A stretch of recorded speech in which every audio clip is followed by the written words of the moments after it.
Black Soldier Fly Series, Season 6, Episode 3. Na-stress din ang Black Soldier Fly? Alamin bakit nagiging malungkot ang mga uod mo.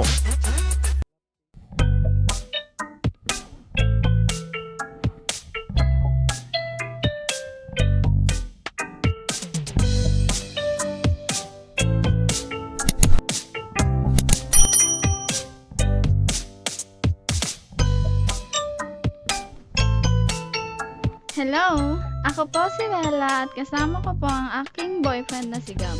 Excited po kami na isama kayo sa aming journey ng pag-aalaga ng manok at iba pang hayop.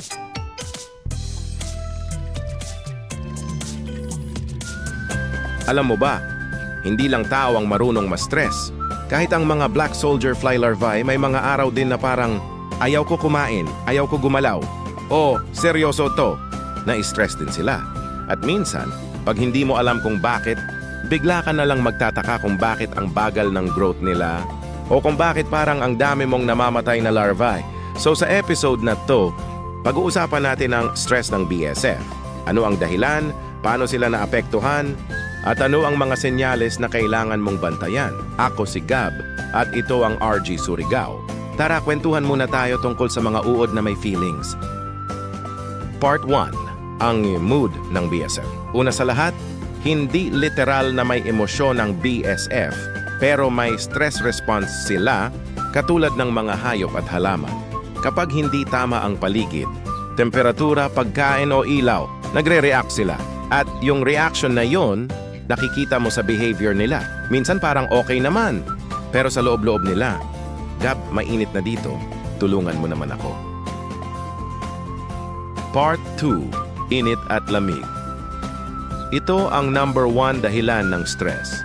Temperature. Ang BSF larvae, gusto nila ng cool to warm environment, mga 25 degree to 32 degree lang.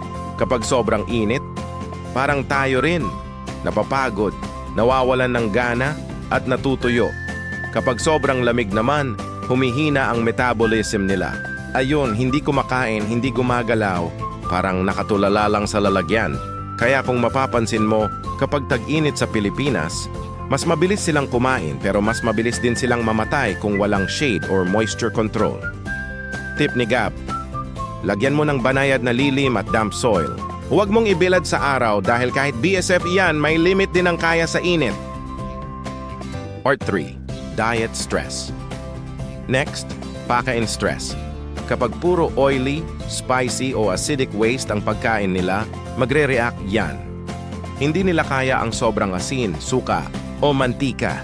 Minsan akala mo busog sila kasi hindi nila nauubos pero ang totoo, ayaw lang nila talaga kumain. Tapos may mga hobbies na nagtataka. Bakit parang mabaho ngayon? Kasi nga, stress na yung larvae. Hindi nila nauubos, kaya nagkakaroon ng decomposition smell. Tip: ihalo mo ang pagkain nila, gaya ng prutas, gulay at konting kanin para balanced. Huwag puro ulam o sabaw. Part 4. Light at noise, stress. Akala mo maliit na bagay, pero ilaw at ingay nakaka-stress din sa BSF. Kapag laging maliwanag, lalo na yung adult flies, nahihirapan mag-pair o mag-lay eggs. Tapos, pag maingay o may vibration, katulad ng mga motor, sound system, o construction, nababawasan ang activity nila.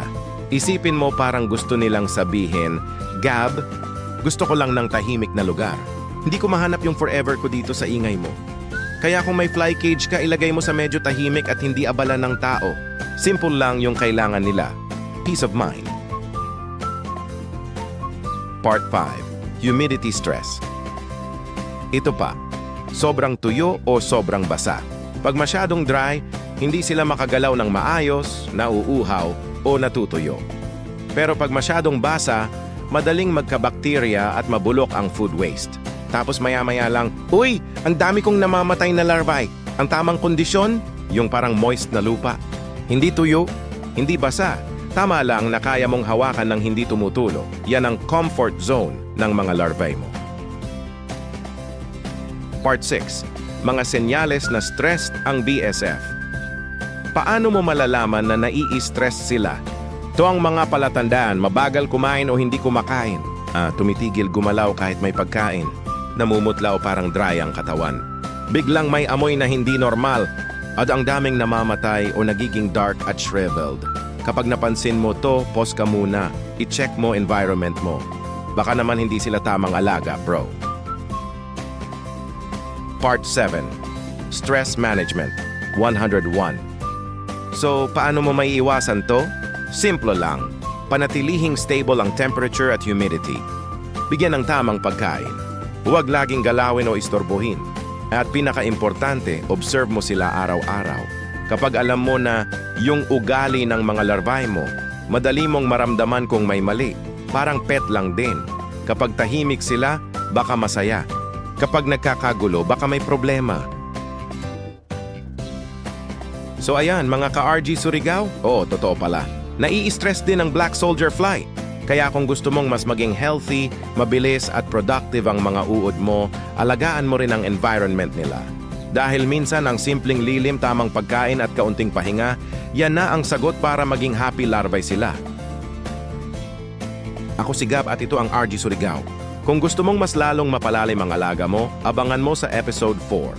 Don't forget to like, share, and subscribe. Dahil dito sa RG Surigao, kahit uod, may kwento.